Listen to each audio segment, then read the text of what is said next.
Morning student. आज हम बात करेंगे, पुराना टॉपिक है।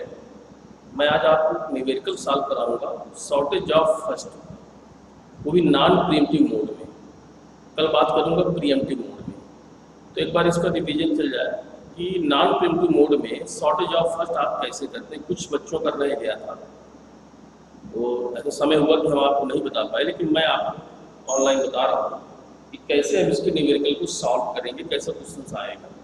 तो मैं एक एग्जाम्पल लेके आपको समझाता हूँ, तो इसको ज़रा ध्यान से देखिएगा। देखिए यहाँ पर क्या प्रोसेस नंबर हमने ले रखा है, तो प्रोसेस मैं यहाँ पे ले लेता हूँ। P1 प्रोसेस है, P1 process, P2 process, P2 process, P3 process, P4 process. ये मैंने 4 प्रोसेस यहाँ पे ले रखे हैं। P1, P2, P3, P4, 4 process मैंने यहाँ पे ले रखे हैं। अब इसका अराइवल टाइम जो दिया हुआ है वो देखते हैं। ये दिया हुआ है 1, 2, 1,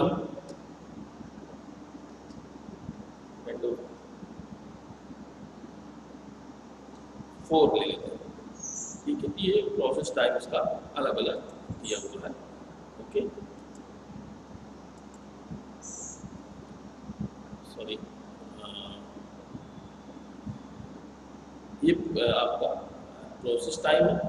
प्रोसेस आपके दिए हैं P1 से लेकर P4 तक, इन सबका अराइवल टाइम आपके सामने गिवन है। ओके, अब हम देखते हैं बस टाइम। इसका बस टाइम कितना दिया हुआ है, 3। बस टाइम भी देखते हैं।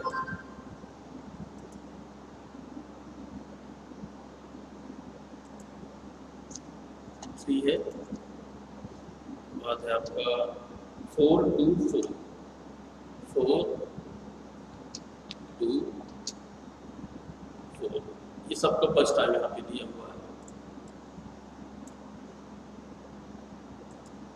ये सारे इंग्रेडिएंट्स जो आपके दिए, इसको भी मैं बस सेट कर दे रहा हूँ।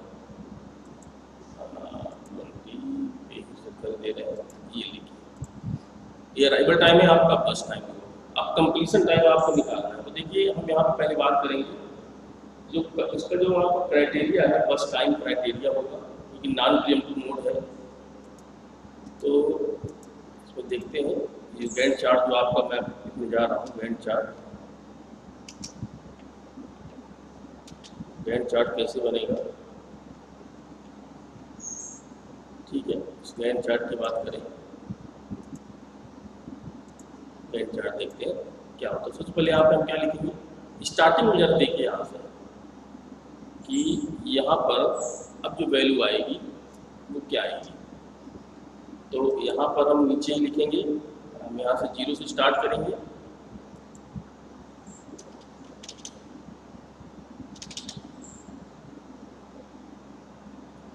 तो 0 से पहले 1 लेंगे।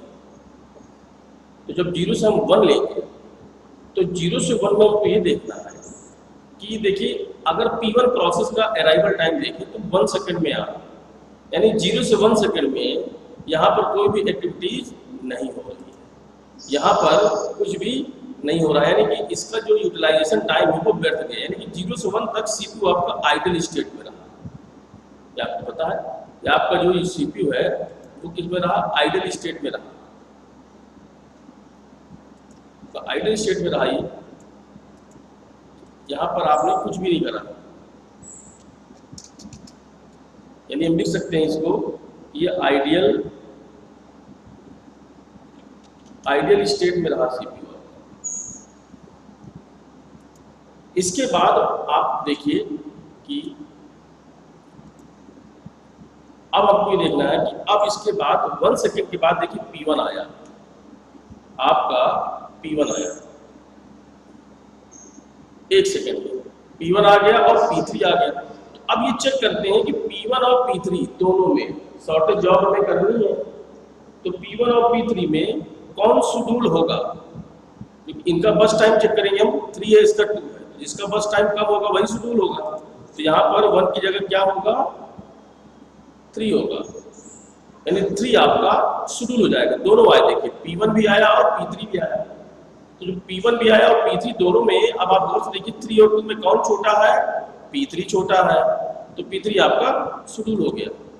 ओके, तो 1 से कितने सेकंड के लिए शेड्यूल हुआ ये, 1 सेकंड के लिए हम लेंगे। क्यों, क्योंकि दूसरे सेकंड में बहुत सारे प्रोसेस आने को तैयार है। देखिए तो 1 सेकंड तक चला, तो यहाँ पर क्या हुआ, 2 हुआ। ओके, अब दूसरे सेकंड में, अगर हम दूसरे सेकंड की बात करें, तो दूसरे सेकंड में आपका जो प्रोसेस है वो अब कौन सा आएगा, दूसरे सेकंड में। देखिए अब यहाँ पर जो है आपका जो बस टाइम है, यानी इसको अगर हम हटा दें और इसको हम अगर टोगलिंग मोड में लेके जाएं,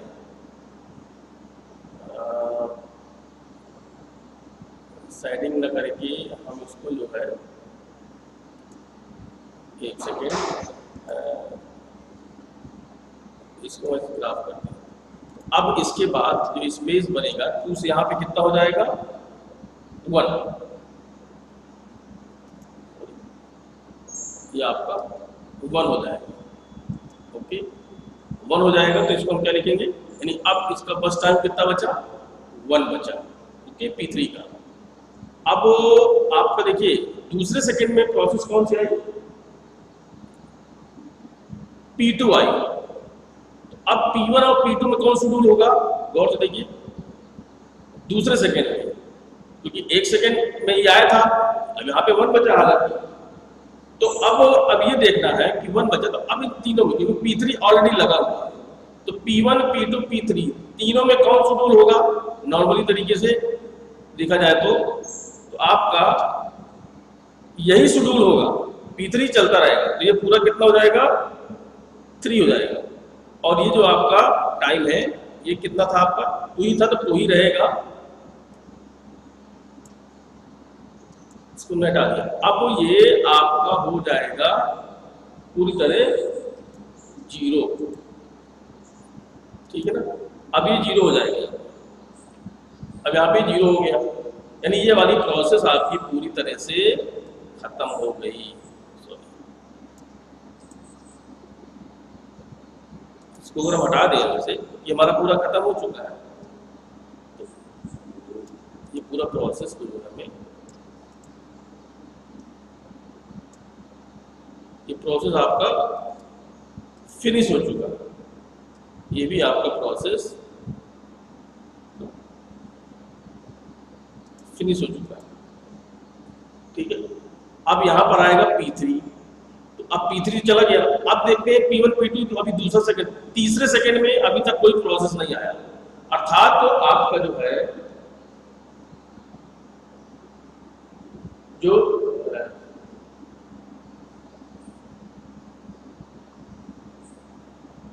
जो टाइम बनेगा, अब हमारा P1 और P2, देखिए P3 हमने पहले लगा रखा था, तो अब P1 और P2 दो ही बचते हैं, तो P1 P2 में देखते हैं कि 3 और 4 में कौन शेड्यूल होगा। तो अब आप जरा खुद सोचिए कि अभी तक P1 तक ऑलरेडी पहले से रेडी क्यू में पड़ा हुआ, P2 दूसरे सेकंड के बाद आया, लेकिन अभी तक ये शेड्यूल नहीं हुआ, तो इसका कम है, तो यहाँ पर क्या हो जाएगा, P1 लग जाएगा, P1 लगेगा। जब P1 लगेगा तो P1 जो है जैसे ही अब P1 लग जाएगा, तो अब ये देखते हैं कि 3 1 4 1 सेकंड तक P1 चलता है, मान लीजिए सपोज दैट 1 सेकंड तक P1 चला, इसको अभी नॉन प्रीएम्प्टिव मोड में है बेसिकली, तो अब आप इस प्रोसेस को हटा तो सकते नहीं, शॉर्टेज जब होगा तो P1 लगेगा, तो P1 जब लगेगा तो हम क्या देखेंगे P1 में कि P1 हमारा पूरी तरह से सॉल्व होगा। तो 3 दिन कितना हो जाएगा यहाँ पे,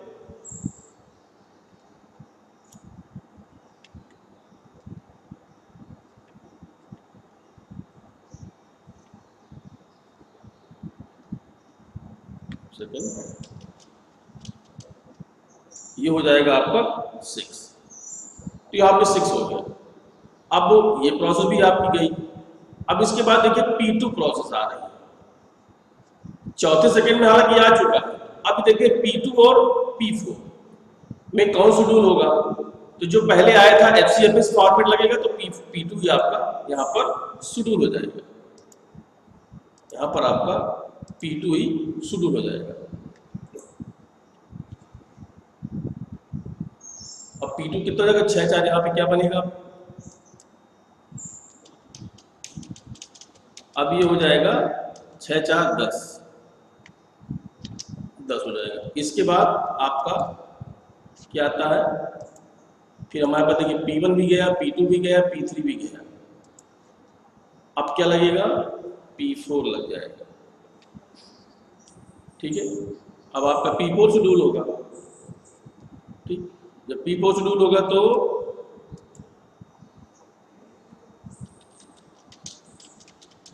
तो P4 में देखते हैं कि 10 4 14 यानी कि 14 आपका लास्ट। तो देखिए ये था आपका गैंट चार्ट जो हमने बनाया। अब हमको यहीं पर ही अब इसे कंप्लीशन टाइम हमको निकालना है, सपोज करो। तो अब सबसे पहले हमें चेक करें कि देखिए एक तो छोटी सी बात यहाँ पर आती है, जो हमारा TT होता है, TT हमारा क्या होता है, CT minus AT, CT minus AT होता है। ठीक, और इक्वल करते हैं यहाँ पे इक्वल, और WT हमारा क्या होता है, इक्वल TAT माइनस BT, यानी कि TAT माइनस BT, ये आपका बन गया।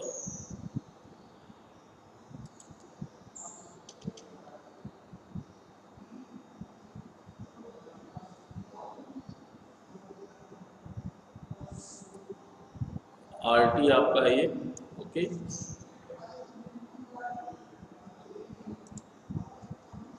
तो अब हम बात करेंगे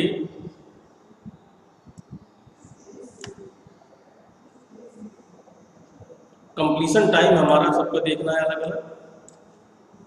अब देखिए अलग अलग कंप्लीशन टाइम यहाँ पर देखेंगे, सबको हटा देते हैं, ये तो हमने प्रोसेस करने के लिए किया था। ठीक है, अब आते हैं कंप्लीशन टाइम पे।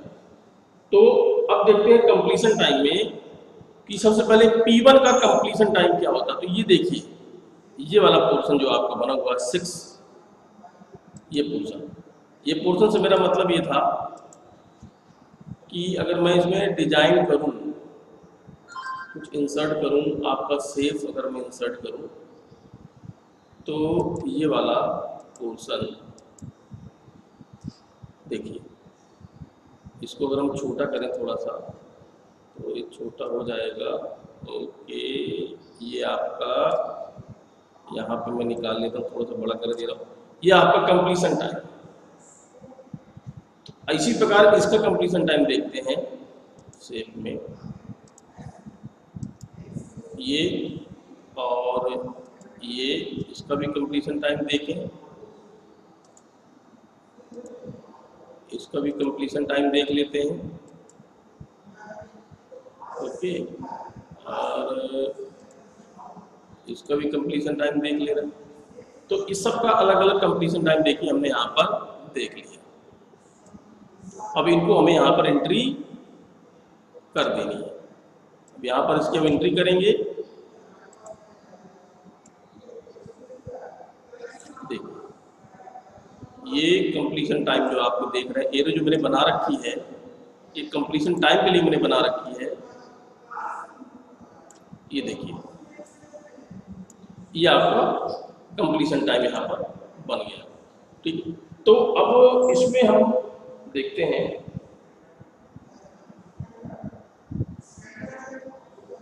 आगे।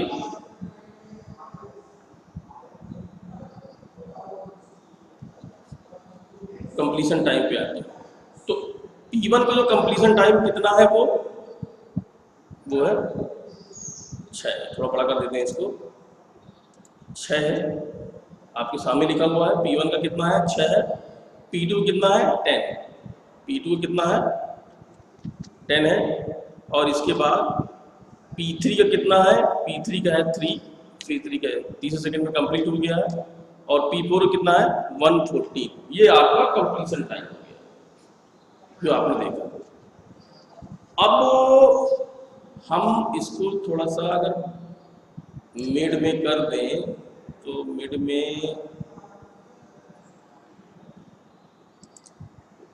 हो जाएगा ये। अब बात करते हैं टोटल टर्न अराउंड टाइम। इसका टर्न अराउंड टाइम क्या होता है, CT माइनस AT। CT मतलब कंप्लीशन टाइम, AT मतलब अराइवल टाइम। तो CT कितना है 6, तो 6 माइनस 1 कितना आया 5 आया, ओके। फिर 10 माइनस 2 8 आया, ओके। फिर 3 माइनस 1 2 आया, 2 आया। फिर इसके बाद 14 माइनस 4 10 आएगा। ये आपका टर्न अराउंड टाइम हो गया। अब हम बात करेंगे WT waiting time. Average waiting time ये बेसिकली निकालते हैं। तो वेटिंग टाइम अगर हम देखते हैं तो वेटिंग टाइम के लिए हमें क्या करना होगा, टर्न अराउंड टाइम में बस्ट टाइम, BT मतलब बस्ट टाइम को घटा देना। तो आपका टर्न अराउंड टाइम कितना 5 आए, तो 5 माइनस 3 यानी यहाँ पे 2 आएगा। 8 माइनस 4 4 आएगा, 4 आ गया। फिर 2 माइनस 2 0 आएगा। 10 माइनस 10 माइनस 4 ये आपका क्या टर्न अराउंड टाइम है ना, तो 10 माइनस 4 6 आएगा, ओके। तो ये आपका नॉन प्रीएम्प्टिव मोड। देखिए मोड हमने लिया है नॉन प्रीएम्प्टिव। इसका मतलब होता है कि अगर कोई भी प्रोसेस एक बार प्रोसेस में लग गई तो बीच में उसको इंटरप्ट नहीं किया जा सकता जब तक वो अपना काम कंप्लीट नहीं करके बाहर नहीं आ जाती है। जब तक वो प्रोसेस बाहर नहीं आएगी तब तक कोई दूसरा प्रोसेस CPU शेड्यूल नहीं कर सकता है। पहली रिक्वेस्ट होने के बाद ही होगा। जो भी शॉर्टेज जॉब हमें करनी है हम शुरू में ही करेंगे। जिसे मैंने शुरू में किया था कि दो प्रोसेस ऐसे P1 और P3 जिनका अराइवल टाइम क्या है एक ही है, एक ही टाइम पे आ रहे हैं पहले सेकेंड से। 0 से 1 में तो खाली बैठा रहा CPU आइडल स्टेट में, इसको बोलते हैं संतृप्त अवस्था में। तो इसका जो है बस टाइम 3 था, इसको बोलते हैं एग्जीक्यूशन टाइम। बस टाइम को ET भी बोलते हैं, एग्जीक्यूशन टाइम भी बोलते हैं। और P3 का था 2, तो 3 और 2 में छोटा कौन P3, तो P3 पहले से दूर हो गया। अब ये कंप्लीट होने के बाद उससे छोटा कौन P1 आया था पहले सेकंड में, तो P1 हो गया। इसके बाद देखा P2 दूसरे सेकंड में आ चुका था लेकिन बस टाइम ज्यादा होने की वजह से शेड्यूल नहीं हुआ, बाद में P2 आया। फिर P4 चौथे सेकंड में आया आखिरी में, तो चौथे सेकंड में बीच में आ गया होगा लेकिन उसका बस टाइम सेम था, तो जो पहले आएगा उसको हम पहले देंगे। FCFS मैनर में देखेंगे, अगर दोनों का वर्किंग टाइम एक जैसा है तो हम उसका FCFS पैटर्न में इसको शेड्यूल करते हैं। ये इस नॉन शेड्यूलिंग एल्गोरिथम की पॉलिसी स्ट्रेटजी है, ओके। तो इस तरह करके ये सारा हो गया। अब जैसे मान लो हम आपका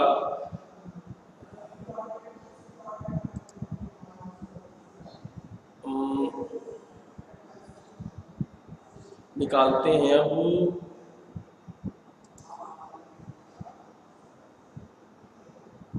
टोटल टाइम निकालते हैं। अब इसको हम यहाँ पे टोटल निकालेंगे। यहाँ पे रिस्पांस टाइम में कोई रोल ऐसा बनता नहीं है। रिस्पांस टाइम आपका जो है पूरा कंप्लीशन टाइम के बराबर ही होगा। भाई रिस्पांस टाइम का मतलब क्या है, जैसे P1 आपका पहले सेकंड में लगा, P1 आपका तीसरे सेकंड, P1 को वेट कितना करना पड़ा, P1 को वेट करना पड़ा 2 टाइम्स, तो यहाँ 2 हो जाएगा। फिर इसके बाद P2 आया, अब P2 कितना वेट करना पड़ा, P2 दूसरे सेकंड में आया, तो 6 माइनस 2 यानी 4, यहाँ 4 हो जाएगा। फिर P3 क्या क्या पहले सेकंड में ही आया, P3 आपका पहले सेकंड में आया और लग गया तो 1 - 1 यानी 0 हो जाएगा रिस्पॉन्स टाइम। फिर इसके बाद P4 है, P4 आपका कब आया? P4 आया चौथे सेकंड में, तो 10 - 4 करेंगे तो 6 आ जाएगा, तो 6 तो सेम रहेगा रिस्पॉन्स टाइम आपके नॉन प्रीएम्प्टिव मोड में। अब देखिए इसका अगर हम टोटल टर्न अराउंड टाइम इसका निकालें तो कितना निकल के आएगा? 8 × 5 = 13, 13 × 2 = 15, 15 × 10 = 25, तो 25 इसका आया। और इसका अगर हम देखें वेटिंग टाइम का तो 4 × 2 = 6, 6 × 6 = 12, तो आपका 12 हो गया। टोटल प्रोसेस कितने हैं? 4 है ना। तो अगर इसको हम डिवाइड कर दें इसी में और अगर 4 करें डिवाइड करके, टोटल टाइम आपका खैर बन गया। अब यहाँ पर अगर हम नीचे देखें कि चलो यहीं पर देख लेते हैं टोटल एवरेज टाइम क्या निकालें? Total average time, total average time अगर हम कैलकुलेट करते हैं तो इक्वल कितना होगा? 1 2 डिवाइड बाई 4। इसके बाद यहाँ पे कर्सर आएगा यहाँ पे, तो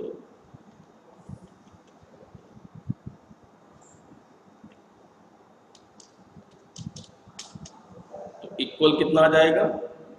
3। कितना आएगा? 3 आएगा, मतलब 3।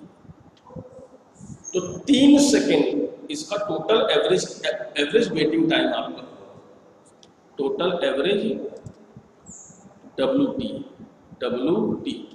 Total average waiting time, total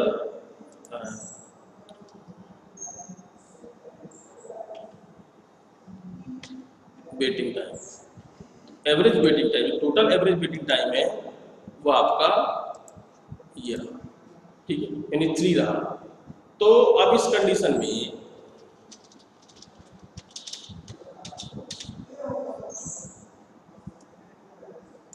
इसी तरह अगर हम TAT निकालें, टोटल TAT अगर हम निकाल लें यहाँ पर, तो मैंने कहा था 3 आ रहा था इसका, तो टोटल हम निकाल सकते हैं इसमें एवरेज TAT, एवरेज TAT क्या होगा?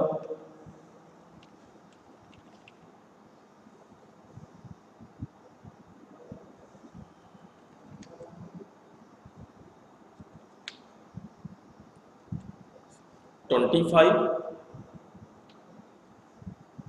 डिवाइड बाई 4 इक्वल, तो 6 पॉइंट कितना आएगा? 6 पॉइंट 24, 4 × 24, 4 × 8 2 बचा 4 × 6.25 इसका टर्न अराउंड टाइम टोटल आपका आ जाएगा। तो आपका 6.25 यहाँ पर वैल्यू आपका टोटल एवरेज टाइम यहाँ पर आपका निकल आया। ओके, तो ये था आपका नॉन प्रीएम्प्टिव मोड में, तो इसको एक बार पढ़ लीजिएगा, एग्जाम्पल देख लीजिएगा, और कल मैं आपको नॉन शेड्यूलिंग आपको बताऊंगा प्रीएम्पशन मोड में कि कैसे आएगा, थोड़ा सा चैलेंजिंग होगा वो, ठीक है। तो मैं कल प्रीएम्पशन मोड में आपको बताऊंगा कि कैसे करते हैं इसको। ओके, तो आज के लिए इतना ही, कल हम बात करेंगे नेक्स्ट एग्जाम्पल के साथ।